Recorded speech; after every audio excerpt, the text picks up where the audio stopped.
think I'm back. Am I back?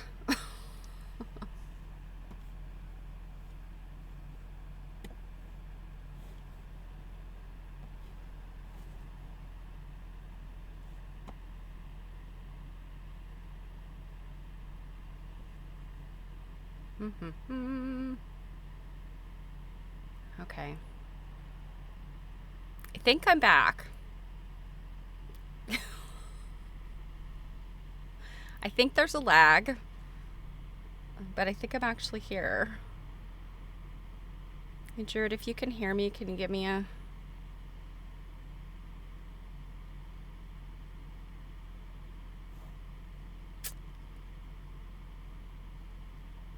Okay. All right. There's definitely a lag. I don't know what it is. I don't know if it's my internet is unstable. I don't know. So I will do my very best here. I'm very sorry. I don't know. Today has just been one of those days, right? Like, I think,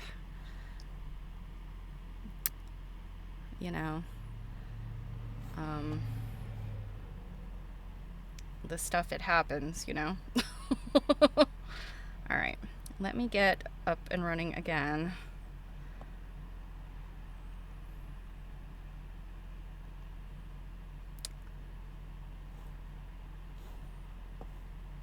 For lack of...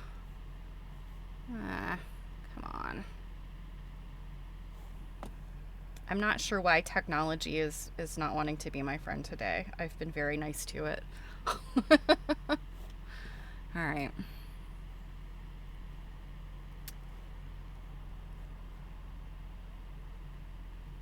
Okay. So...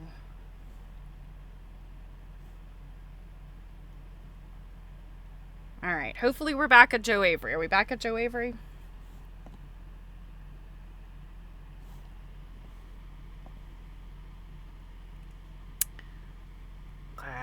Okay.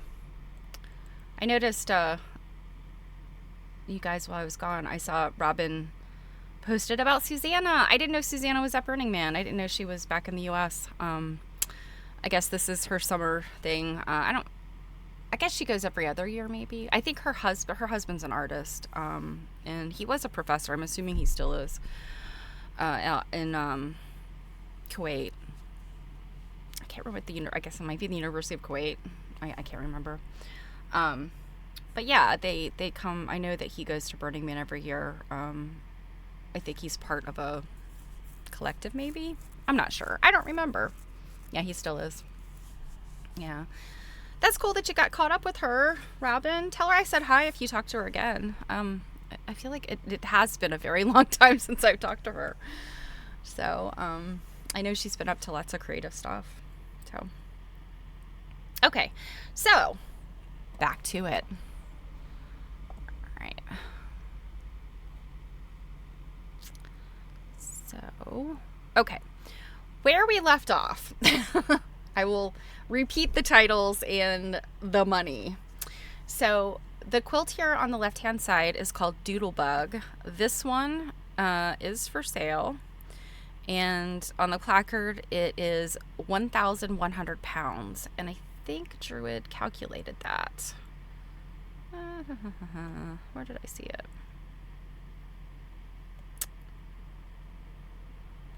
Let's be for all my glitchiness. Okay, so 1,486.75. So I had said 1,500, so I was close. I can't do math, but I can sometimes guess. Okay, and then the one on the other side here is called Jukebox. That one I'm assuming is not for sale because it did not have a price on it. And I think what I was kind of looking at is she talks about these journey blocks, and so I think that's this. And because I don't know as much about Joe Avery as some other artists I've looked at, I'm assuming maybe this concept of journey blocks might be something she teaches. This might be her title for it. That's something I should find out. But that is my guess. It's these two top ones is kind of what started this piece. Okay, this one's so much fun. I love this. Let's see if I got the title of this one.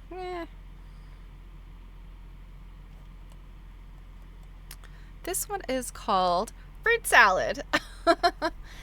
And I mean, just all these juicy colors I just love.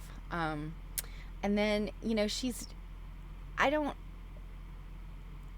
want to call it improv because I don't know that I mean, improv is not the right term for what she does. It's kind of abstract. It's metaphorical. It's representative. I would be very curious to know what her planning process looks like. You know, she's doing, you know, just really interesting things with these shapes. I know a few years ago, the Drunkard's Path kind of made, you know, a big splash, and that's essentially what these are big Drunkard's Path blocks. And then the way she's joined them, of course, they make circles versus, you know, if she turned them a different way, they'd have a different look. So very cool. This, guys know I love an eyeball. I have an eyeball tattoo on my wrist. I have one on my back. And so I love eyeball things. So this one is called, Eye Catcher.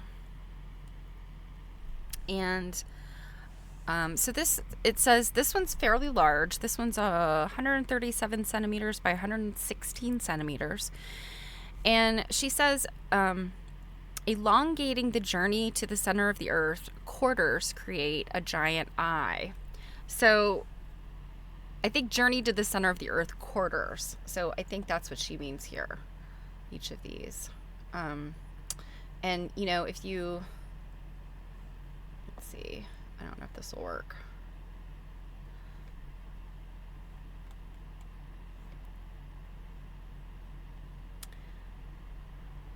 So what I think she's saying is this, I can't make it any smaller, but this is a journey to the center of the earth's block. And then she makes 4 of them and they come together to create this eye, which is very cool. I mean, like, what a vision, you know, in terms of like the decision, the way she's pieced, but then when they come together, it's got this abstract, you know, it doesn't all fit together perfectly, and that's by intention. I mean, I think everything she does is very intentional.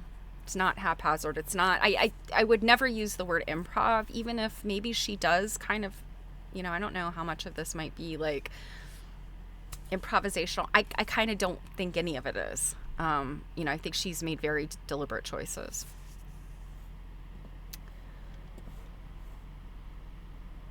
So this is a close-up of the matchstick quilting on this one, and you can see I think it's probably a variegated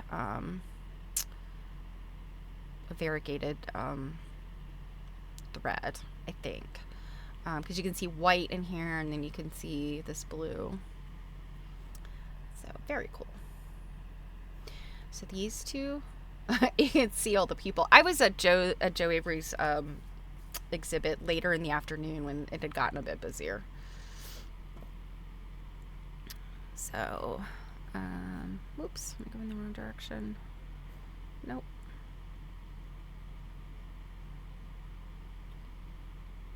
Okay. Here we go. So this one, I think I have a close-up of this one. Okay. So it's a little bit straighter. This one is called Pop Art Dandelion, and they look like dandelions. And of course, the pop art reference would be to, you know, I see both the Jasper Johns like circles or the bullseyes, but also, I mean, this I think is a clear call out to Andy Warhol and you know, his prints. He did many prints, you know, with portraits like this. So this one is for sale, and she has 1,500 pounds on this one. This one's a little bit smaller, 120 centimeters by 120 centimeters, so it is square. And she says, further exploration of my dandelion blocks, this time interlocking the rings of petals to create a three-dimensional effect.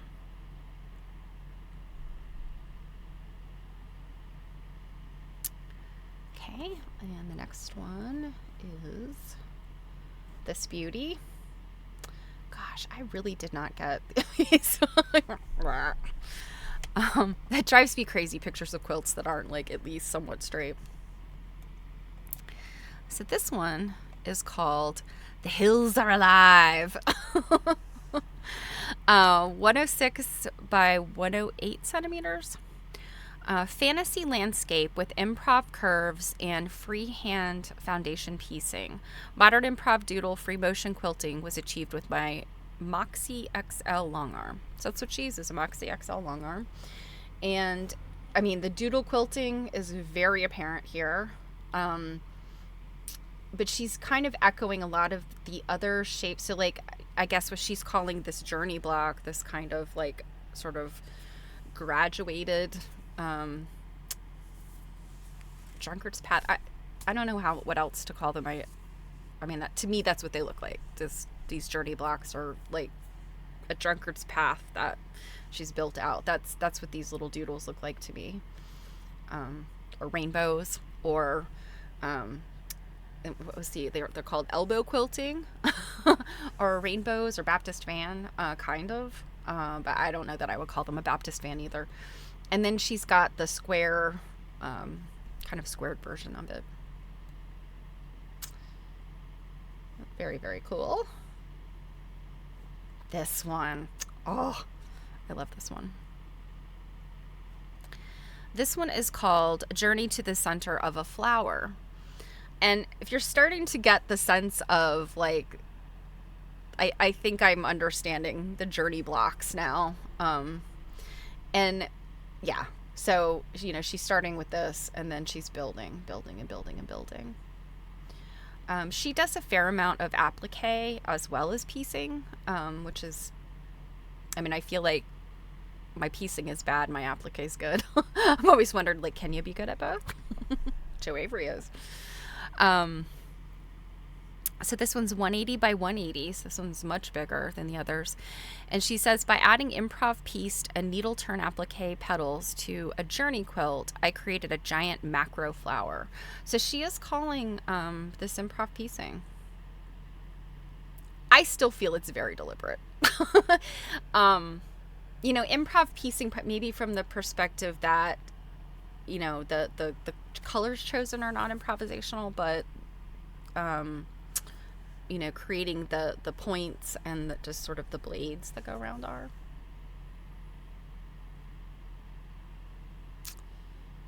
Okay, this one is another flower. And this one is called Dream Flower. I think this might be the biggest one we've looked at yet. This is 190 by 190 centimeters. Each petal contains a different improv pieced or organic applique pattern to create a bold, minimalist modern quilt.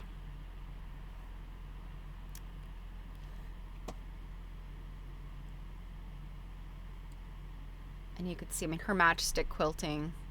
And then look and see, you can see her seam lines and kind of how these were constructed. You can see, and you know, realizing that these are quite big. And you can see this here. I think it's really interesting when you look at something that's so big this way and then to try to pick out how the artist constructed it. You know, I think sometimes I sort of expect like, oh, it's just a big piece of fabric. But a lot of times it's not. And, you know, I mean, I think this is a perfect example of how, you know, this is,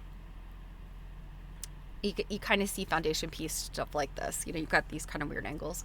But I think she's just really achieved this by, you know, her process of putting this together, and then she's added on what she needs to. I didn't get a super close-up of this one. You can't really tell, but I believe this one was using that variegated thread again. So it gave the background, I mean, it's green fabric, obviously, but it gave the background kind of a, I guess, like a shot cotton or a dupioni that has, you know, the weft and the warp are different. but it's maybe like a weft faced. So just gives it this like almost a shimmer. This is another really cool one, these abstract flowers. And this is interesting because some of them, and I'm just really noticing this, some of these things they're kind of traditional blocks here. Like this, I think is kind of like a Caesar's crown or something similar. These are hexes. This is a star block here.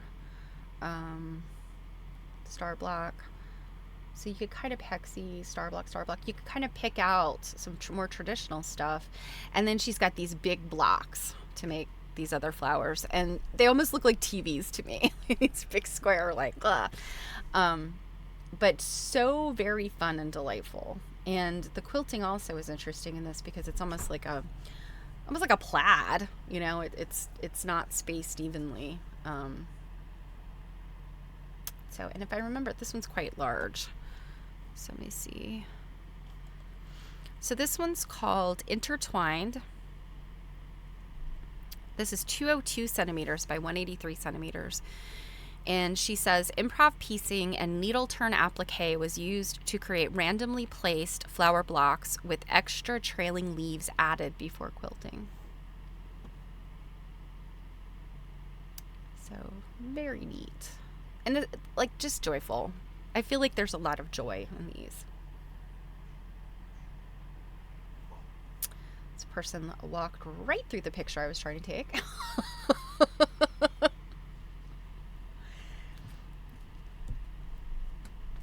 This one is, I feel like, more of a contemporary look at some traditional shapes. So, you know, these are kind of double wedding ring / pickle dish. Probably more pickle dish because, well, sort of.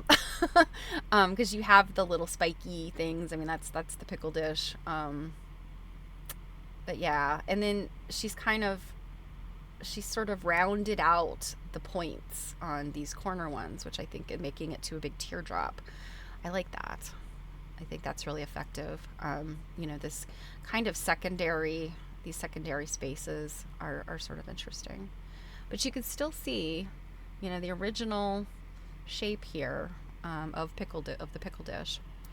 So let me see if I got...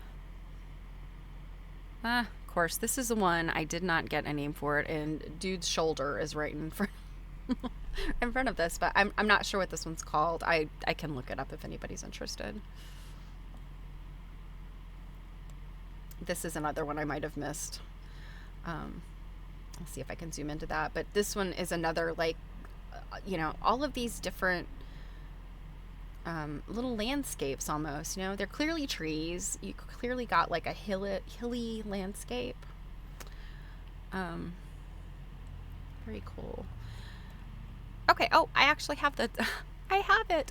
This one's called Poplars, and it's 230 by 250 centimeters. So pretty big. Inspired by the row of poplar trees bordering our land. So I'm assuming she means her personal property.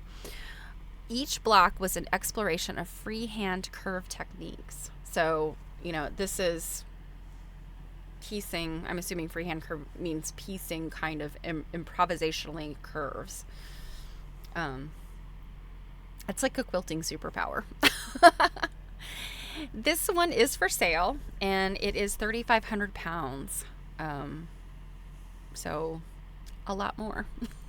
And this is big. I mean, you can see the scale of people. These might be short individuals, but you can tell it's like this is way bigger. Yeah.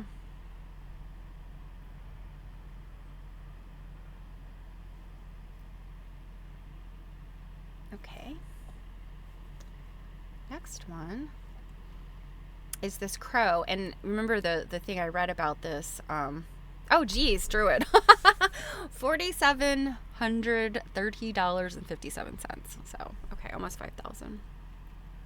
So the description mentioned the crows, and so this one's you know, the square within a square kind of improv-y, And then this crow that's kind of tone on tone, like you have to get up kind of close to see that the piecing in it is like this gray, kind of dark gray. Yeah, Robin, I really I responded to this one too. It's just like your eye goes directly to it because you've got this big dark shape. Yeah, so let me get let's see. Oh, I have a detail of this too. So this one's called The Crows Are Calling. So this is the detail, so you can see. And I think this has got some it looks to me like hand quilting. Like this looks like hand quilting to me. I'm pretty sure it is. And then kind of I think these are like embroidery stitches.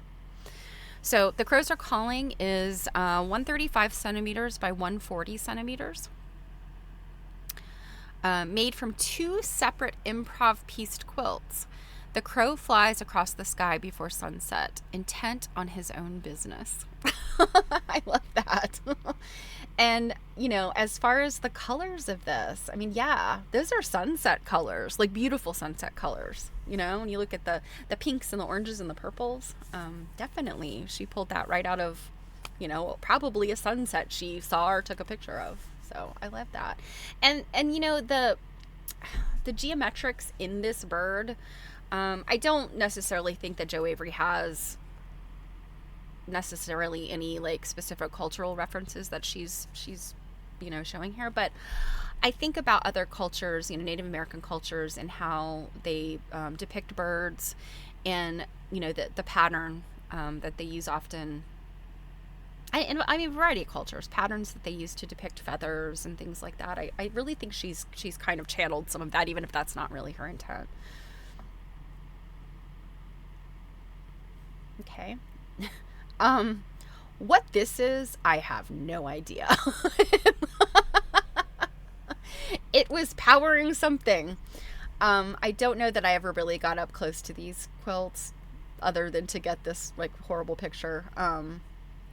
But these were fun, I sense, and again, not knowing really a whole lot about her and like kind of what her, teaching and working styles are. I picture her making lots of these small pieces, and then, as she creates them, then she starts, putting them together. I could definitely see, working with this image on a design wall and making them, and see, like this one has the crow or the bird up here, so I could see, that like, oh, I've got a space here, it needs a bird. I could see that kind of process coming together. Same thing with that the poplar one with the different trees and the improv landscapes. This one was fun. I think this one has some fun little floral prints in it. And then this like kind of trail of leaves. Sorry, this lady's head is right in the middle. So I didn't get the names of those. Okay, so now we are getting to what just absolutely blew me away. And these are these books that she has made. And they are 100-day projects. These are multiple years that we're going to look at, and she's also done temperature projects. And lots of people do these. Lots of people make temperature. I think some of you even have maybe made temperature quilts or other temperature projects. I've certainly done 100-day projects. But I think, what she's done in here is she's collected it into, it's not all of these disparate pieces. It's this very tangible, like, you can page through. And I love fabric books. I love being able to look at like process and page through. Youngmin Lee is a Korean teacher I've taken some classes with, and she has a stitch book that is amazing. And I know I have a picture of it somewhere, but it's where she's taken her little stitch samples and she's mounted them to front and back of a piece of substrate, and then she's put a mat around each one, and then she bounded it into a book. And so it's a very thick book, but it's got that I don't know the right words for bookbinding, but it's got a type of binding on the back edge that allows it to lay flat, even though it's big and chunky. So projects like that just are so inspiring to me, and I just love to look at them. So I think, let's see, did I get, okay. So this one I think is 100 Days of Organic Applique Fabric Book. I think this is the right one. Yeah, I can see enough of it there.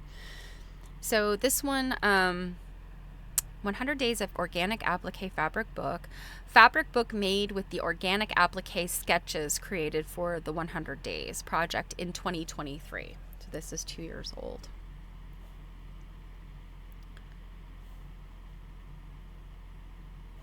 And I forgot to edit these, so they were turned. So this is what the front cover looks like. And I mean, it's just a really charmingly crafted thing, you know. Yeah, they're just, and the fact that you could touch them, and you know, they typically, most of the few other things like this that, you know, would be paged through or looked at. There was another book, I think it was called the Rust Book, and it was you know, somebody had done like a rust dyeing technique and then made it into a little book, and that had a white glove person there. He would flip the pages for you. This was just, she had him out and she was like, help yourself. And that's really cool. Oh, look, you can see my tennis shoes. So this is a look at this one, and this one I really, really responded to. I love the organic forms one, but this one I just thought was so, like, you know, every day she's taking, you know, some shapes, and, you know, maybe she's cutting them out, you know, improvisationally, maybe she's pulling scraps, whatever her process is, it just, she ended up with these really interesting pieces. And of course, I kept snapping pictures as people were paging through them. Also, and I know I got a picture of one, but you can see here, she's got information inside the front of the book that, you know, it's stitched words and like kind of a chunk of text. And I think it looks like it's machine stitched. So I think she probably programmed it into her sewing machine and you know, it's stitched, but still, it looks very nice. But that explains what this is and kind of how she went about it. The show map. You know, that was actually one thing I think I mentioned. When you go to QuiltCon, you can grab a map that's got the vendors and like where things are. I don't think they really had anything available like that at Festival of Quilts. They had like, I think, a big like map, kind of, this is what's where, you know, sort of like at the mall, you know, the big map at the mall. But if you wanted like a map that you could make notes on or, you know, circle things, etc., you had to buy it. And it was part of like the big show catalog book thing. So that was something like I think it's because they try to maintain a sort of paper-free environment. So like you have some skin in the game if you bought the book. You're not just going to discard it.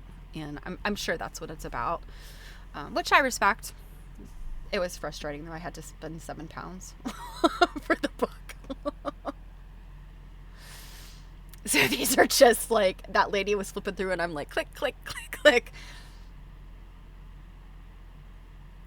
Okay, so this is the tiny abstract applique.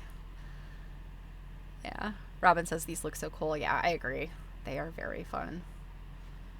And this appears to be hand embroidery here. Looks like to me. And here's what she says. So, this is the 2025 one. She literally just finished this before the show. So let me read what she says. So, the 100-Day Project is a free global art project that takes place online every year. every year, thousands around the world commit to 100 days of creating. For 2025, I chose to make a 3-inch block using tiny abstract applique. I used solid fabric scraps from recent quilts, as I thought, to cut a number of background squares. I started with thumbnail sketches and cut fabric by eye with scissors or rotary cutter and without templates. So she did cut freehand, but it wasn't necessarily improvisationally. She did have a sketch. That's interesting. All blocks were hand sewn using needle turn applique. As a counterpoint to my last 100 days project, I tried to make each design non-representative of living things and used abstract shapes only. I found inspiration for shapes everywhere I looked, with phone app icons being especially useful. I hope this fabric sketchbook will provide inspiration for future projects for many years to come. And I do know, there's lots of artists that do these 100-day projects with the intention of, any one of them could represent a jumping off point for a bigger project. So I think these are really valuable projects. I kept clipping and snapping, clicking and snapping, clipping and snapping, clicking, not clipping, clicking. Oh, this one, I love this. She's got like all of these like curvy shapes.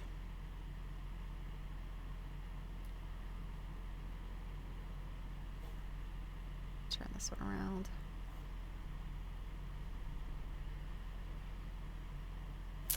So this one has got, let's see, this one's got the text for, oops.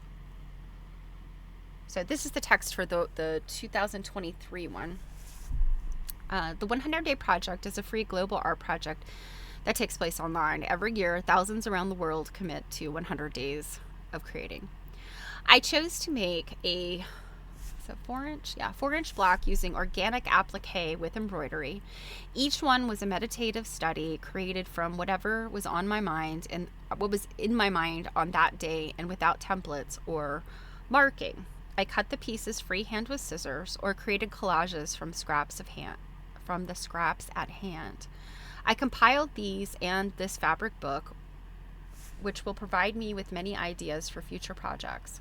This was such a joyous experience and a great way to explore my creativity through stitches. So, like I said, like this joyous experience of making these things I really loved. Oh, I think that was not that was an accidental picture. So this is sort of a wall of all of these small pieces. And to me, these may have been small studies of what she ended up creating in larger works. So you see these here are like the poplar quilt. And I see these as being like these sort of journey quilts as or blocks that she's calling them. Let's see, this one says dreams. I'm not sure what it says in the middle. Something wings. Dreams have wings, maybe. Birds are definitely a big part of her practice.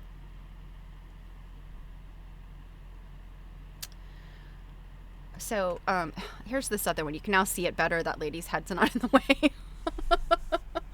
And then these are fun. And again, she's doing these trees. These poplar trees, I guess. It's funny. This is terrible. My shower curtain has similar trees on it.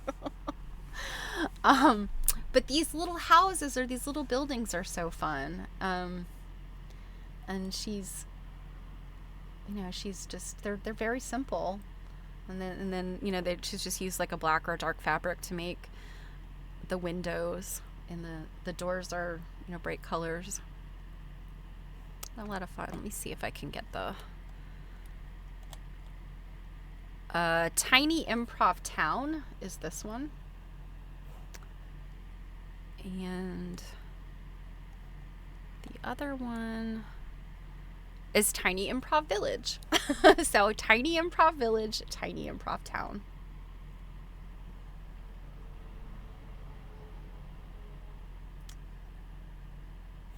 Okay.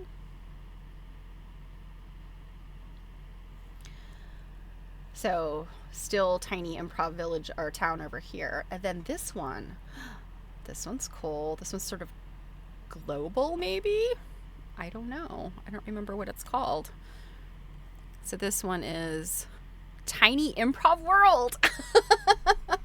So she goes from village to town to world. There's definitely and I mean, it's kind of tongue in cheek. It's I mean, is it expected? Maybe a little bit, but it's again, it's just so joyful. I really liked that she used this cabbage rose print. I think she could have used a solid color, but it's got that movement. It's got the global space, like out in space, even though it doesn't have that like void of space. It's got this much happier looking environment.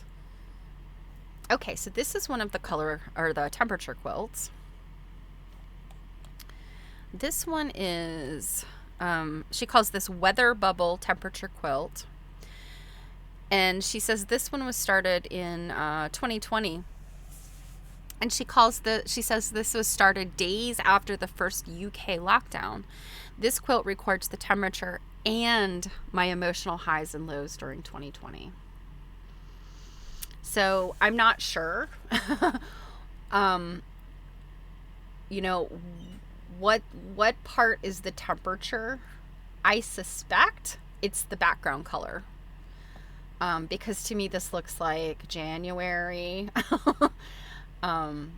spring and summer, and then we get into like the fall weather maybe. So I don't know. She's not specifying which is which, and often, and you'll see in another one, it's like the high temperature and the low temperature. Sometimes, people do both of those. But yeah. And I'm not sure, I don't know. Because she hasn't been specific enough about, what's the temperature and what's the emotional state. Okay, this one is another temperature quilt.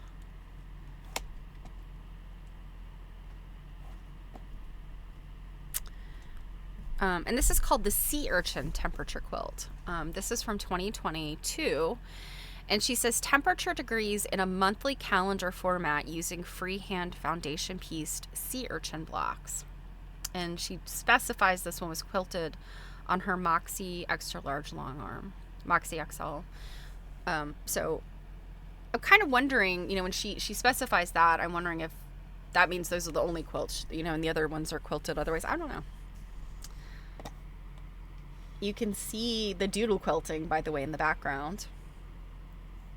And then my guess is so this is a month. These are a monthly calendar. And my guess is these are the highs and lows. Would be my guess. Because she doesn't specify otherwise.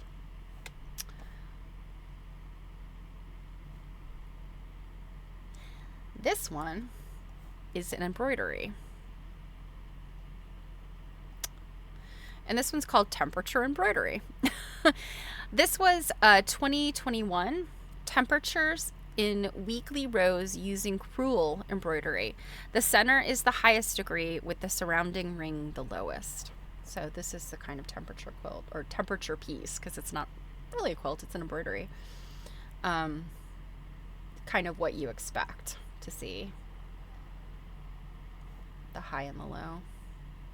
You can see this is the close-up. So it's really looks like a chain stitch around the outside and then kind of a satin stitch or a long and short stitch in the middle.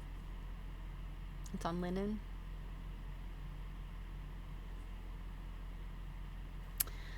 This was grand looking. I loved this. So this one's called Witch's Sabbath. This is also a temperature quilt. So she says this one, And interestingly, you know, and I'm kind of wondering in some cases if the information on these placards comes from the fact that these quilts have maybe been shown in different places. Because this one's got inches as well as the centimeters. So this one's 60 by 60 inches. And it says 2022 to 23, temperatures with the year divided into the 8 witches' Sabbaths, starting on October 31st. Machine and hand quilted. So I don't know. Let's see. I don't have a detail of this one, but let's zoom in to see.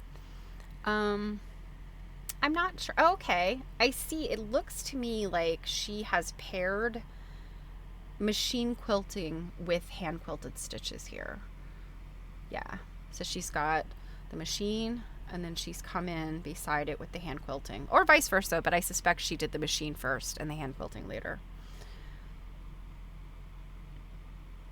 But this is very interesting. And so the witches' Sabbaths, I guess those are, I don't know enough about, and I'm assuming this is a Wicca thing, right? Thank you, Druid. I was getting ready to ask. So the these Sabbaths are Samhain, Yule, Imbolc, Ostara, Beltane, Letha. Oh, I don't know how you say that one. Lugnastad and Mabon. Okay. I recognize some of those. Samhain, Yule, Ostara, Beltane. I recognize those. So, okay. So those are, so Samhain would be what we recognize around Halloween. Yule is around, is that the shortest day of the year? The winter solstice? Or is that like around Christmas? Yule is a specific thing at the end of the year, right? We don't have to spend time. So we are nearing, how is that pronounced? Mabon? Mabon? You're nearing that now. So interesting. This is something I didn't know anything about. I know the names of some of those days or periods, but okay, so Mabon. Gotcha. I'll have to look this up. Here's a rabbit hole for me. Okay, so she had 2 little pedestals with books. So this one, 2024 Temperatures and Weather. So this is a temperature fabric book.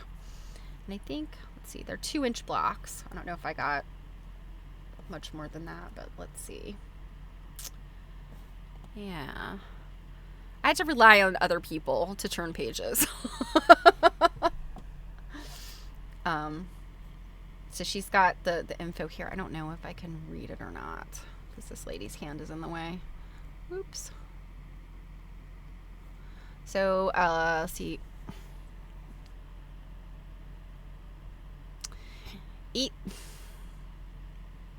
Okay, I don't know why this doesn't want to stay. Each 2-inch block represents one day starting on the 1st of January and ending on the 31st of December 2024. The background is the lowest temperature and the circle is the highest temperature recorded that day in Linlithgow, Scotland. The weather is represented by the stitching. Refer to the key on the back of the book. Okay, so I know I did not get a picture of that, unfortunately, but so it looks like, my guess is she's got little circles around things.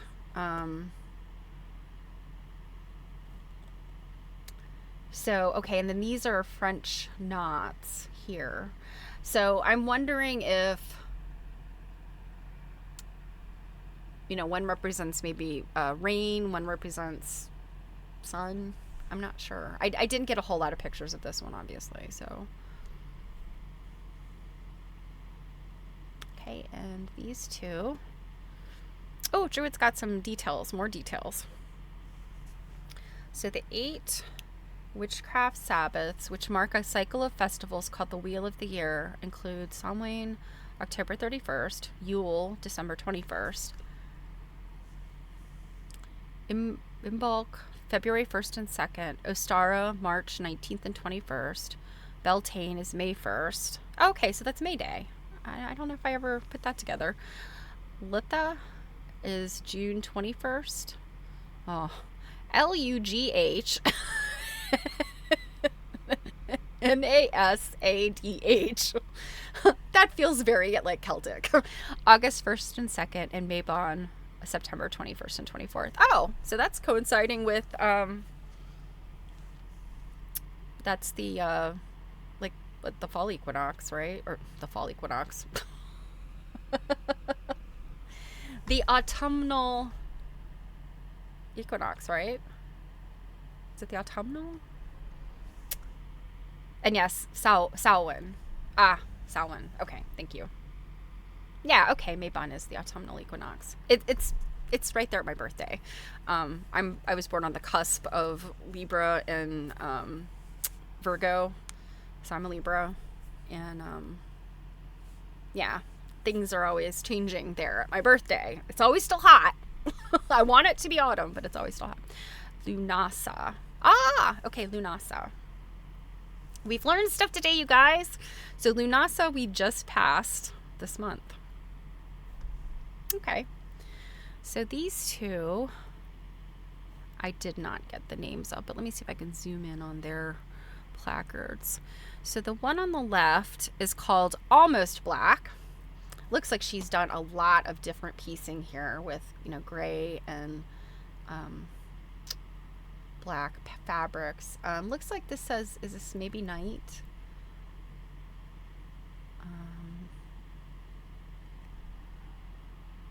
Yeah. And so she says, this is improv pieced low contrast background with needle turn applique strings of lights. And this was quilted on a domestic machine with hand quilting details. So it looks like she's kind of, the hand quilting is just sort of these little bits here. And then there's the quilting around the string of lights. This one is 114 centimeters by 150 centimeters. So this one's fairly large. Now this one's really fun. I love the colors of this one, like pink and orange and just all my favorites. So this one is called, I can get to it. This one is called 40 Layers of Quilting, 71 by 101 centimeters. This one was created for the Quilt Collection's 40s collection, a body of work commissioned to celebrate the 40th anniversary of the Quilters Guild. So we looked at the Quilters Guild, their exhibition of the war years. So that's the quilt collection is what that comes from, and the Quilters Guild is they're the caretakers of that collection. I love this. This is almost like, I don't know, this is like strata. It's almost like, I don't know, you see those illustrations of like a cross section of the earth. That's what this looks like to me. You've got like, water maybe, and like rocks maybe, different, like, I don't know. That's what it gives me. And I kind of wonder in some aspects if she provides some information, but maybe a little bit of it is in the eye of the beholder. I'm not sure. I would love to talk to her sometime. So let's see. The quilt on the left is called Dandelion Clock. So these are the dandelions again. 135 by 175 centimeters. Freehand foundation piecing with improv curves. Quilted on a domestic machine. Okay. Quilted on a domestic machine. Look, y'all. I can get some fun doodly stuff, on a frame, like, being able to free motion on a frame, but doing this on your machine, that is hard. That is really hard. So yeah, she's quite talented. And then this one, it's another journey block, or journey blocks piece. Oops. So this one is called Journey to the Center of the Earth. This is the first quilt in a long series of journey quilts and the inspiration for this gallery's name. So Journey to the Center of the Earth is 91 by 91 centimeters, and it is selling for 550 pounds. So it's a bargain. I think this might be the last one that I took a picture of. This is the trilobite.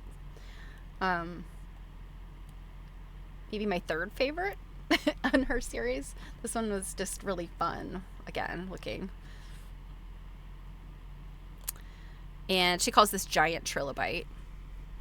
It's 265 centimeters by 140 centimeters. An abstracted giant trilobite full of improv pieced and needle turn applique pattern segments, along with and one more journey block. So that's this, I guess. Very cool. I love piano key piecing, especially black and white, because it gives you that checkerboard feel. You know, this is fun. And then here's the detail of the quilting. I loved this because this is not the matchstick quilting. It's still doodly quilting, but this is it's very specific. It's not, you know, variety of doodles. These are bisected like pebbles, and then this is like a kind of a meandering water-like look. And that, my friends, is the end of Jo Avery. Or the end of Jo Avery's quilts. Not the end of Jo Avery, come on. So yeah, I hope that she was as inspirational to you as she was to me. I mean, I just, wow, I loved her work. So fun, and yeah. All right. Are you guys ready to catch up? All right, bear with me a minute while I move stuff around on my screen.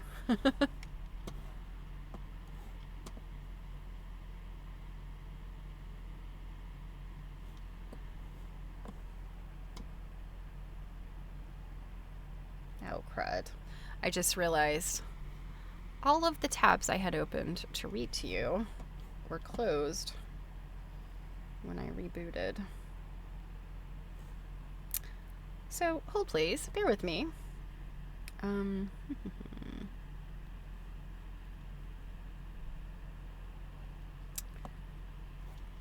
feel like I need to put the do music on.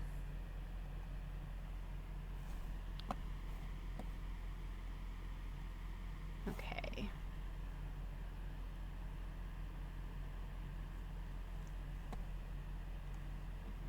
And then, to find the page I need to read from.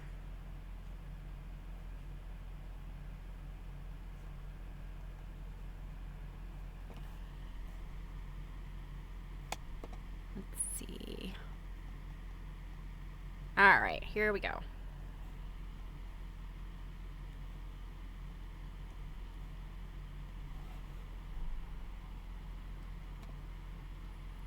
Give you some pictures to look at.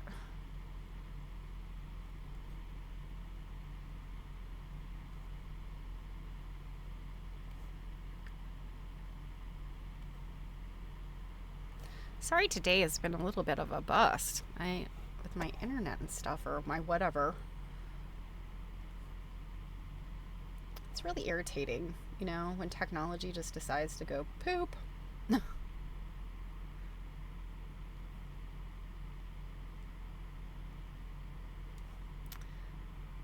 You would think we would be at like a post-internet poop. Isn't AI supposed to be taking care of all this? All right.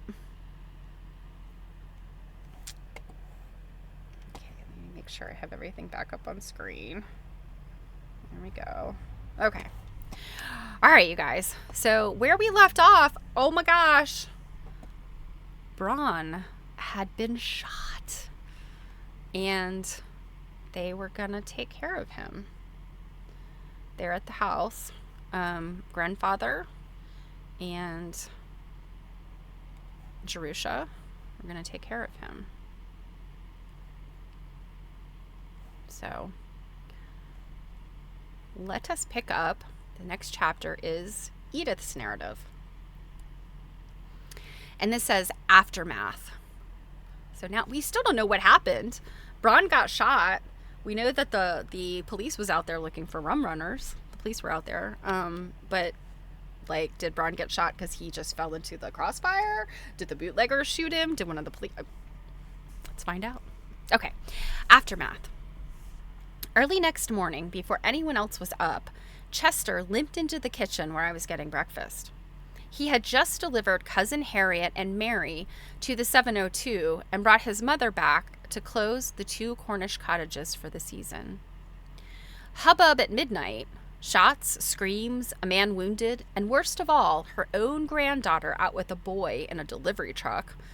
All this, plus the discovery that her esteemed tenants were bootleggers who kept a stock of choice Canadian whiskey, along with the latest in unlicensed radio equipment in Cousin Harriet's own garage, all this had broken the old lady's nerve. Oh my goodness. Okay.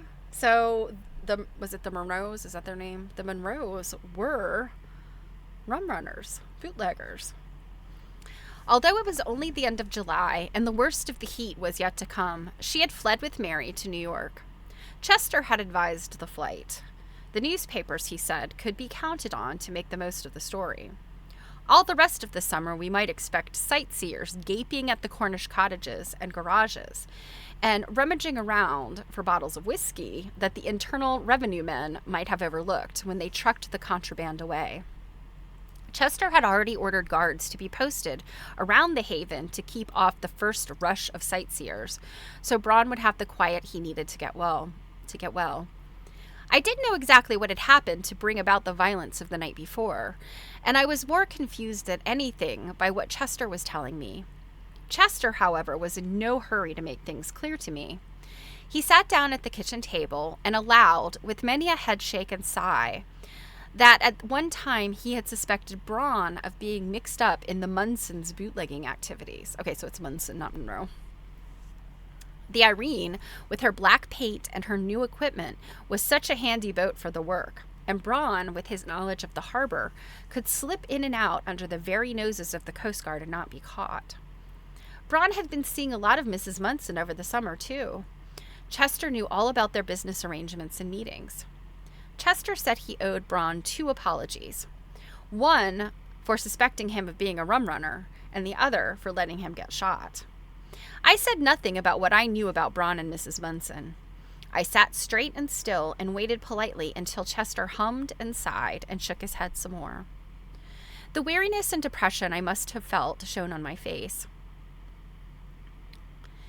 The weariness and depression I felt must have shown on my face, because Chester gave me a long, commiserating look, then took my hand, patted it, smiled, and told me to cheer up because there was a silver lining to the whole mess after all.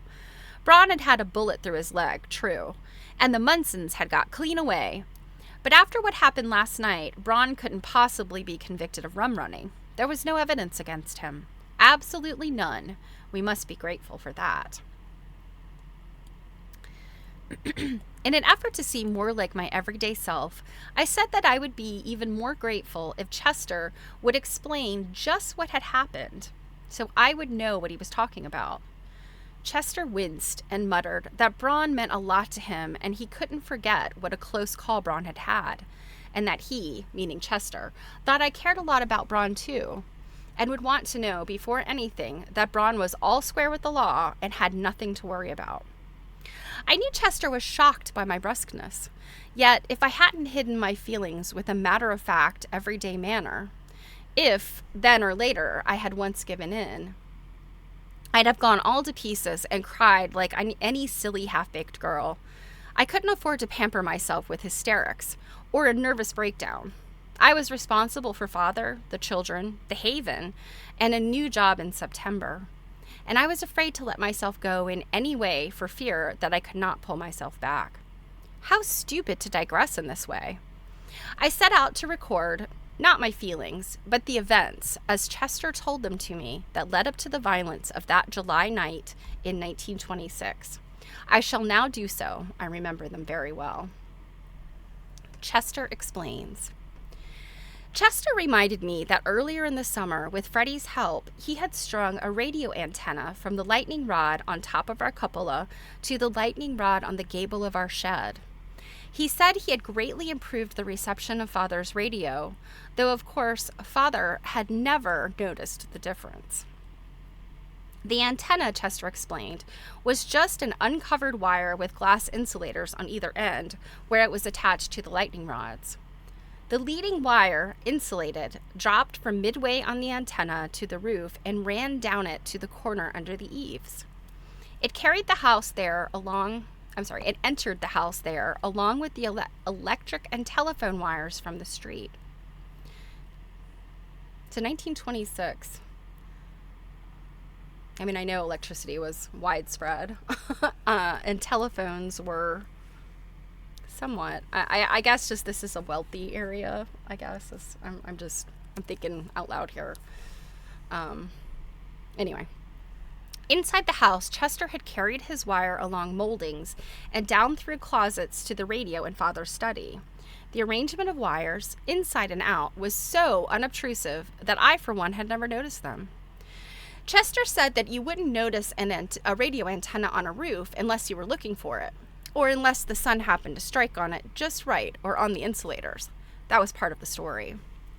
One evening, shortly after he had strung our antenna, Chester was sitting in his car outside Cousin Harriet's cottage, waiting to drive his mother home after work. He had turned around at the dead end of the road, blown 3 toots on the horn, and was casting his eye over the 2 garages, one for each of Cousin Harriet's cottages, which stood side by side against a background of trees at the edge of the road. Chester needed an addition to his own garage and was always looking out for something he could buy cheap and move. The garage that went with the Munson's cottage was open and empty, obviously in use. You know what? I never moved. I just realized, guys, I never moved the view. I was gonna have you looking at some pictures and not at me. There we go.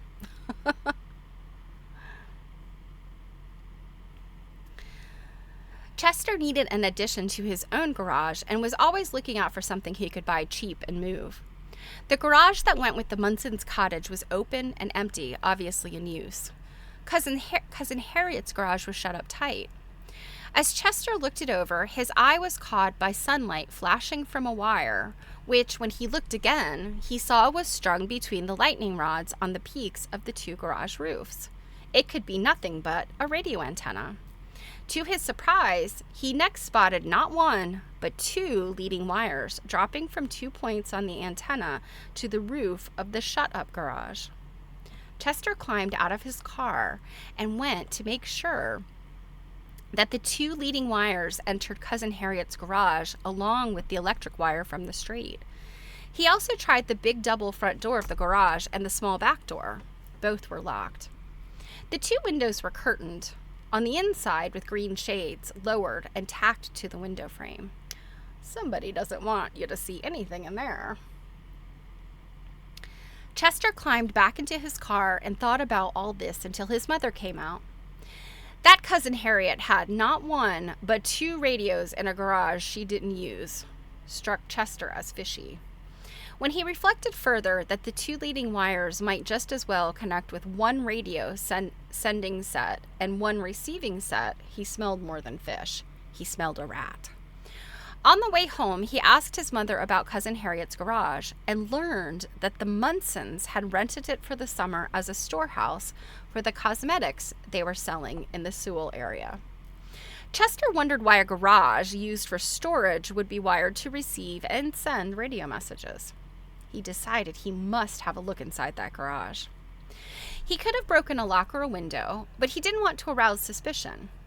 He considered posting a policeman in plain clothes to watch the garage and the Munsons for a day or 2, but he gave up that idea. His policemen were not trained for sleuthing, and in matters requiring discretion, not to be absolutely trusted. Chester was certain, even early in the summer, that someone at the Coast Guard station was telling someone in the rum running business all Lieutenant Dawson's plans almost as soon as the lieutenant had thought them up. Chester believed his policemen were honest, but they were local boys. They had friends and relatives working at the Coast Guard station, and very likely some working as rum runners too. A slip of the tongue, and an inadvertent confidence, and the Munsons, if they were managing the local bootlegging, would get the wind up. Chester had just about decided that he would have to do his own sleuthing, though because of his bulk and his official status, so Chester's a chunky dude, or a big man, and his official status, he was far from inconspicuous. When the solution to his problem dawned on him, simple and elegant, a true stroke of genius. His mother would be his sleuth. She was discreet, trustworthy, small and agile enough to sneak about unseen, and best of all, above suspicion and on the spot. Mrs. Bates had neither qualms nor scruples. She would have done anything for Chester. She sat right to work. She discovered that Mr. Munson drove away early every morning in one of the Munsons' 2 cars and was usually not back until after she, Mrs. Bates, had gone home for the night. Mrs. Munson, however, visited the closed-up garage almost every day. She went in by the small back door, locked it behind her, and stayed in the garage for half an hour or so before she came out, locking the door again behind her. Bear with me a sec. Oh, there we go. Husky. Yes, the husky jeans. Was it Wrangler? Wrangler made husky jeans, right? After 2 weeks of sleuthing, Mrs. Bates hadn't got so much as a peep inside. She decided that she must somehow steal Mrs. Munson's keys, unlock the garage, see what was in it, and return the keys before Mrs. Munson realized they'd been stolen. Well, now that sounds like quite a caper, but wouldn't Cousin Harriet have like a second set of keys maybe? Maybe not. Mrs. Munson kept all her keys on a ring in the big white bag with Dagmar written on it, and she carried the bag wherever she went. She never left it in her car or on the porch. Only when she was in the house with the screen doors latched did she put the bag down, and even then she kept it within easy reach. When she was in the living room, the bag was on the telephone table. When she was in the kitchen, the bag was on a shelf in the pantry. The bag was unguarded only for short intervals when Mrs. Munson ran upstairs to fetch something. Mrs. Bates made these observations on visits to the Munson cottage, to borrow or return a cup of sugar, an egg, or later to help Mrs. Munson with her crocheting. Mrs. Munson, who was always friendly and willing to chat, expressed her admiration of Mrs. Bates' fancy work as displayed at the bazaar. In gratitude, Mrs. Bates offered to teach Mrs. Munson to crochet. This, it turned out, was something Mrs. Munson had wanted to learn ever since she was a little girl back in Indiana. Mrs. Bates lent hooks, thread, and patterns, as well as giving instruction. Mrs. Munson was upstairs looking for a doily, which she was trying to copy on the afternoon that Mrs. Bates, trembling all over, extracted the keys from the bag on the pantry shelf and slipped them in her apron pocket. It took all Mrs. Bates' nerve to control her trembling when she demonstrated a complicated stitch to Mrs. Munson and waited for her to master it. Then, after briefly returning to her own kitchen, Mrs. Bates slipped out through the shrubbery to the back door of Cousin Harriet's garage. When she finally found the right key for the door and opened it, her courage was rewarded with what Chester called an eyeful. The garage was nearly full of pyramid-shaped parcels wrapped in burlap. Each parcel contained 6 bottles of Canadian whiskey carefully packed in straw. Empty cartons of various sizes bearing the purple Dagmar label were stacked against a wall, along with a few cartons containing powder, rouge, and sunburn cream. In a corner, barricaded behind the pyramids of whiskey, was a table bearing an instrument panel and earphones. To Mrs. Bates, the apparatus appeared as a confusion of knobs and dials in front and a tangle of wires behind. She couldn't describe it to Chester as thoroughly as she did the other contents of the garage, but she didn't need to. Chester knew what it was. So that's what this picture is, by the way. So Mrs. Bates. There's the Dagmar bag. There's the headphones. Mrs. Bates got out of the garage and back to her own kitchen unobserved. Now she had to return the keys to Mrs. Munson's bag.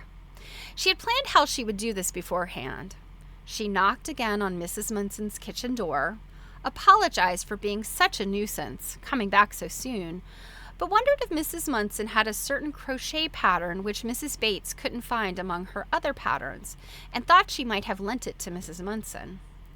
While Mrs. Munson was upstairs looking for the non-existent pattern, Mrs. Bates slipped the keys back into the bag, which luckily was still on the pantry shelf. Oh my goodness. You know, I would have just died trying to do some kind of caper like that. I would have dropped the keys. I would have made a noise. Chester now had all the evidence he needed to arrest the Munsons, but he wanted to wait, hire a first-class detective to shadow Mr. Munson, and find out who his bosses were. This didn't suit Lieutenant Dawson at all. Though hampered by the absence of the 2 damaged patrol boats, I think if you remember, the patrol boats, they ran into each other, I think. The lieutenant had recently captured a boat loaded with illegal brandy right in Sewell Harbor. The skipper of the illegal boat had managed to disappear mysteriously while the lieutenant and his crew were tying up their prize at the Coast Guard station. However, the lieutenant was able to turn over the boat and the bottles to the government and was commended for this. Since the damaged patrol boats would soon be back in commission, he was determined to use them to win more glory. Although Chester did not say so, I believe the lieutenant was also jealous of Chester's success. At any rate, he vetoed Chester's suggestion and planned how the Coast Guard, assisted by the local police, would bag the Munsons along with more rum runners, boats, liquor, and acclaim in one grand coup. The French, Chester assured me, was the lieutenant's, not his own. He pronounced it coup. On the first night, there was no moon, and the tide was right for the rum runners to make it in and out of the quiet inlets they favored. The Coast Guard would unleash its repaired patrol boats. Chester's men would guard the inlets to pick up any boats that got past the Coast Guard. More of Chester's men, reinforced with Coast Guard personnel, would surround the Munsons' cottage, arrest them, and seize the garage and its contents.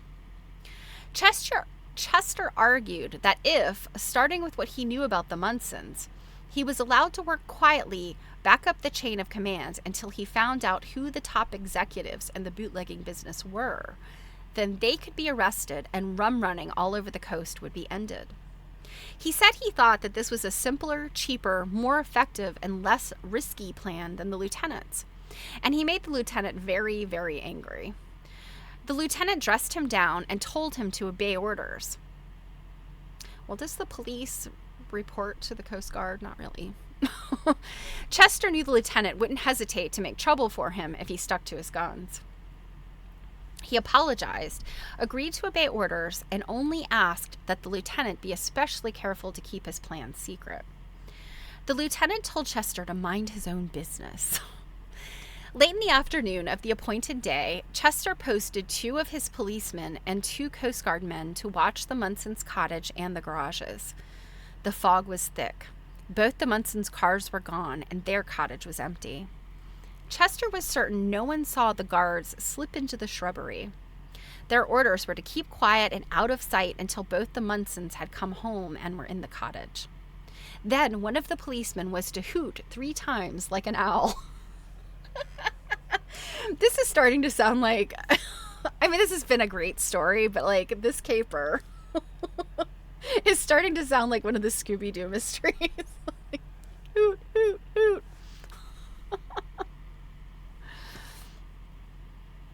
Chester and another policeman, one Bill Acker, would be at the... Bill Acker, isn't he that's the name of a Wall Street guy, right?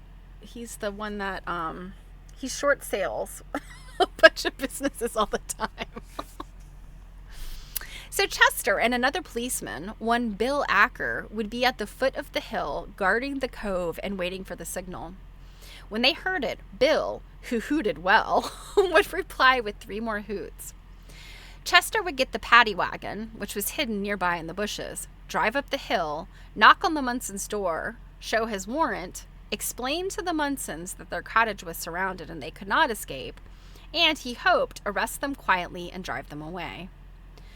Chester and Bill waited at the cove. No cars passed bearing the Munsons into the trap, and no hoots from the top of the hill signaled that the Munsons had somehow got past Chester and Bill and were in their cottage. No sounds of a boat nosing up the river or a truck grinding down Haskell Street broke the silence. There was only the darkness and the fog. Midnight passed, and Chester felt in his bones, which by now were aching with weariness and cold, that the Munsons had flown the coop. He thought of his men huddled for over 6 hours now in the Munsons' damp shrubbery. Oh my God, they were there from 6 o'clock in the evening until midnight. You know, in the summer, especially in July, late July, it's light out for a long time, so... Can you imagine being hunkered down in the shrubbery while it's still light outside? They couldn't even pace up and down to keep warm. If anything happened during the rest of the night, and Chester doubted that anything would, he was sure that he and Bill could handle it. He had just about decided to send the guards at the cottage home to bed when he heard a motorboat down the river. For 10 minutes, the sound approached until it stopped about 100 yards, so Chester reckoned, for he didn't see anything, offshore. He heard someone moving about, tying up the boat, boarding a skiff, and rowing straight toward the place where he stood. He had known for some time that the motor he heard was Irene's. Sad at heart, he accosted Braun as he grounded the skiff and jumped ashore. Braun seemed more annoyed than anything when Chester informed him that he was being held on suspicion of smuggling, until Bill had searched Irene for evidence. "Not again," said Braun, and added nonsensically, Chester thought, "Et tu, Chester?" "I'm sorry," said Chester. "I wish it was anyone except you." "Don't feel bad," replied Braun. "The Coast Guard has already stopped me and searched me 3 times and let me go because they couldn't find what they were looking for. Go ahead, search Irene. I'll wait. I won't run away." Bill rowed out, searched Irene, and returned to assure Chester that there wasn't a bottle to be found on board. Chester was so relieved that he slapped Braun on the back, then shook his hand until Braun begged him to stop because he was hurting him. "Why do you go out in fog like this?" demanded Chester, annoyed. For all, he was relieved that Braun had worried him so. "Last time you got stuck on gull ledges. This time you were lucky not to get yourself shot up. Why can't you stay home like a sensible man?" "I guess it's in my Polish blood," said Braun. "It makes me do crazy things." "Will it be all right," he added after a pause, "if I go up the hill now?" Chester assumed that Braun planned to go to the Haven. He explained that the Munsons' cottage was under guard, that the men had been there a long time in the cold and damp, with nothing to do, and by now were likely to shoot at any strange noise they heard, just out of ill temper and boredom. He said he was about to drive up to the Munsons' cottage in the paddy wagon to dismiss the guard and take them home, and Braun could drive up with him. He would sound the siren to be sure the guard knew who was coming. Braun wanted to know why on earth the Munsons' cottage was under guard. Since Chester was certain by now that the Munsons had got clean away, he saw no harm in telling Braun about what he had found in their garage and what he thought of the lieutenant and his grand coup. He sent Bill to watch the road, not because he expected any cars to come by, but to keep him from listening in. He and Braun sat down in the skiff, and Chester really let himself go on the subject of the lieutenant. He blew his stack, so he said, and when he'd finished, he felt better than he had for weeks. "No use crying over spilt milk," he said, "and nobody's been shot, and I don't have to worry about you anymore, or the lieutenant either. He's sure to be replaced when the brass hears about this." He slapped Braun on the back again to emphasize his relief. "Let's go now and send these poor fellows on the hill home." Distinctly, Chester and Braun heard a car coming toward them along Haskell Street. They hurried to join Bill at the top of the bank by the side of the road. Blasts from the motor alternated with squeals from the brakes and the grinding of gears. Two murky blobs of light lurched out of the blackness, hesitated, made a jab to the right, a jab to the left, and with a roar charged head-on at the men on the bank. They jumped aside. A delivery van hurtled down the bank across the intervening beach and finally stalled and stuck in the mud and a couple of feet in water. The men picked themselves up and stumbled over the van. Chester, with his hand on his pistol, waded out to the cab and flashed his torch through the window on the driver's side. The white and terrified faces of a boy and a girl stared out at him. Chester took his hand off his pistol and opened the cab door. The boy who had been driving rolled off the seat into Chester's arms. There, said Chester. Don't be frightened. We're the police. The boy made no sign. He had fainted. Meanwhile, Bill had waded out, opened the door on the other side, and been nearly knocked flat by the girl who jumped out. Now, sister, said Bill, as he struggled and splashed to hold on to the girl. Don't fight so. You're getting us all dirty and wet. Chester carried the boy back to the beach and laid him out on a patch of marsh grass. He groaned, and again Chester spoke gently to him. Nothing to worry about. We're just the police. Chester's remarks seemed to reassure the girl. She let Bill lead her to shore. Oh, officer, I was so frightened, but now I'm better, and I'll just run home before it's late, and my father will be waiting up for me. He's terribly old-fashioned. He always waits up, and I hate to worry Daddy. She made a dive to get away, but Bill held on. Just tell us your name and your boyfriend's name and where you live, and we'll drive you both home. It's not safe for you to be running around in this fog. The boy sat up and muttered something about the van. We'll haul it out for you before the next tide. Don't worry. I didn't steal it, mumbled the boy. I just borrowed it. Well, that's good, said Chester. From my boss, said the boy. He'll be grateful to get it back, said Chester. He needs it at 8 o'clock tomorrow morning. We'll try to haul it out by then, said Chester. But we've got to wait until we can bring down the tow truck. He'll think I stole it. I'll lose my job. I borrowed it to drive down to see her, but he'll think I stole it. The boy began to cry. Maybe we can help you explain to him, said Chester. Maybe it won't be so bad as you think. Now, miss, just tell us your name and where you live. Please, officer, please. The girl's voice throbbed with anguish. It would kill my daddy to see me brought home in a police car. Just let me walk home. I know the way, and spare poor daddy. Don't be silly, said Chester. Then he added, Don't I know you? I don't think so, officer, said the girl. My name's Susan Hacker, and Daddy and I are visiting down on Station Avenue. I guess we missed the turn, but I can find it now all right.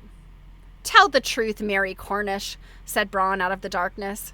So that's who it is. I thought I knew you, said Chester. I'll take you right up to your grandmother. Bill Acker let out a yell. Before either Chester or Braun knew what had happened, Mary was lost in the darkness and fog.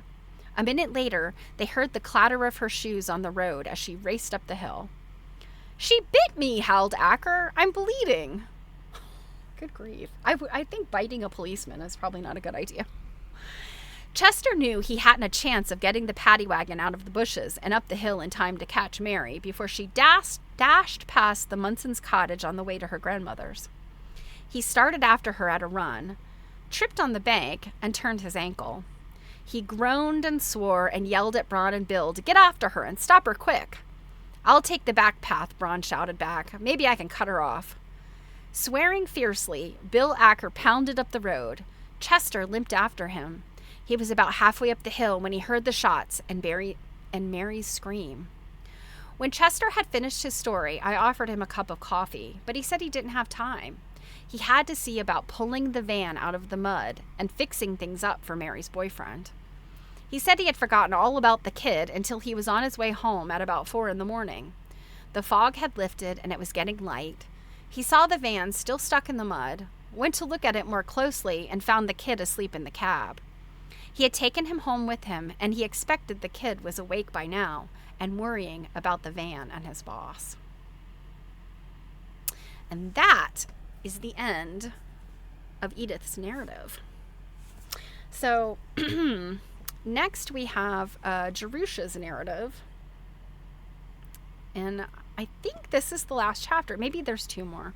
But yeah, we got to get this tied up. I mean, what is up with Braun and Mrs. Munson? We still don't know. What was that all about? And what's the deal with the crazy quilt?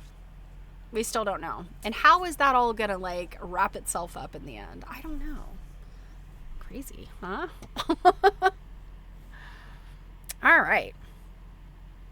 So I'm going to end there. And I apologize for the technical issues earlier. Fingers crossed it doesn't keep happening. So please come visit me and Jill on Saturday, 2 p.m. Eastern Time, the Quilt Nerding YouTube channel. Rabbit says 3 more chapters. I must have miscounted when I was scrolling through. I know Robin's like, I want to finish this book. So yeah, come visit us on Saturday if you have never been to a Stitch and Glitch. Like I said, it'll be, who knows? It's a free-for-all. We always have fun though. And if not, I will see you on Monday. And I'll have to figure out what the topic is. I'm not sure what we'll look at, but we will certainly get into Jerusha's narrative and get some answers. I need some answers about this crazy quilt, y'all. All right. I hope you have a fantastic weekend if I don't see you at Stitch and Glitch. And I will see you on Monday. So take care, guys. Mwah, mwah, mwah, mwah, mwah.